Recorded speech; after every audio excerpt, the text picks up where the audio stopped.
Good morning. അപ്പോൾ ഇന്ന് ഞാനൊരു സാധനം കാണിക്കാമെന്ന് ഓർത്താണ്. ഞാനിന്ന് മീഷോയിൽ നിന്ന് മേടിച്ചതാണ്. ഇപ്പോൾ ട്രെൻഡിങ് ആയിക്കൊണ്ടിരിക്കുന്ന ഒരു സാധനമാണ്. അപ്പോൾ നമുക്ക് എന്താണെന്നൊന്ന് പൊട്ടിച്ച് നോക്കാം. ഇതിന് 100 രൂപയിൽ താഴെയുള്ളു. അപ്പോൾ ഇത് നല്ല റിവ്യൂസൊക്കെയാണ്. അപ്പോൾ എല്ലാവരും ഒന്ന് മേടിച്ച് നോക്കുക, എങ്ങനെയുണ്ടെന്ന് അറിയാമല്ലോ. അപ്പോൾ ഇത് വന്നിട്ട് 2 ദിവസമായി. ഞാൻ പൊട്ടിക്കാതെ വെച്ചുകൊണ്ടിരിക്കുകയായിരുന്നു. എന്നാൽ വീഡിയോ എടുക്കാമല്ലോ എന്ന് ഓർത്തുകൊണ്ട്.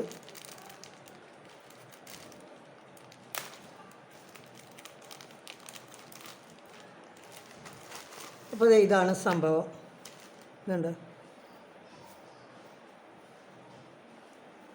അപ്പോൾ ഇത് എത്ര ഉണ്ടെന്ന് നോക്കട്ടെ. 2, 4, 6, 10 ഉണ്ട്. അപ്പോൾ ഇത് സംഭവം വേറെ ഒന്നുമല്ല. ഇത് നോൺ സ്ക്രാച്ച് ഡിഷ് വാഷിൻ്റെ ക്ലോത്താണ്. നമ്മളെ പാത്രമൊക്കെ കഴുകില്ലേ, സ്പോഞ്ചിന് പകരമായിട്ട് ഉപയോഗിക്കുന്ന സാധനമാണിത്. പാത്രമൊക്കെ കഴുകാൻ. അപ്പോൾ നോൺ സ്റ്റിക്കിൻ്റെ പാത്രമൊക്കെ ആണെങ്കിൽ നമുക്ക് ഉരച്ച് കഴുകുക, സ്ക്രാച്ചൊന്നും വീഴില്ല ഇത്. പിന്നെ നമുക്ക് ഓവൻ ക്ലീൻ ചെയ്യാം, നമുക്ക് പിന്നെ ഗ്യാസൊക്കെ ക്ലീൻ ചെയ്യാം.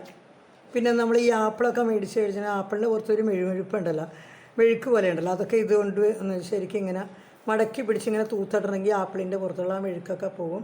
പിന്നെ നമുക്കിത് ഉപയോഗിച്ച് കഴിഞ്ഞ് കഴുകി വിരിച്ചിടാം. ഒരു ടവല് വിരിച്ചിടണ പോലെ തന്നെ നമുക്ക് കഴുകി വിരിച്ചിടാം. നമുക്ക് ഇങ്ങനെ പിടിച്ച് നമുക്ക് തേക്കാം. മറ്റേ സ്ക്രബൊക്കെ ആ സ്റ്റീലിൻ്റെ ആകുമ്പോഴത്തേക്ക് അതിൻ്റെ ഉള്ളിലൊക്കെ ഭക്ഷണ സാധനങ്ങളൊക്കെ കയറിയിരിക്കുമല്ലോ നമ്മൾ കഴുകി കഴിയുമ്പോഴത്തേക്കും. ഇത് പിന്നെ അങ്ങനെയൊന്നും ഇരിക്കുകയൊന്നുമില്ല. അങ്ങനെയൊക്കെ ഒരു ഗുണങ്ങളുണ്ട്. പിന്നെ ഇത് കഴിച്ചൊരു കഴുകിയിട്ട് ഒരു ടവല് വിരിച്ചിടുന്ന പോലെ നമുക്ക് വിരിച്ചിടാമെന്ന് പറഞ്ഞല്ലോ. അപ്പോൾ അത് കഴിഞ്ഞ് ഉണങ്ങിക്കഴിഞ്ഞാൽ അതുപോലെ തന്നെ നമുക്ക് മടക്കി വയ്ക്കുകയും ചെയ്യാം. നമുക്ക് അങ്ങനെയൊക്കെ ഒരു കാര്യമുണ്ട്.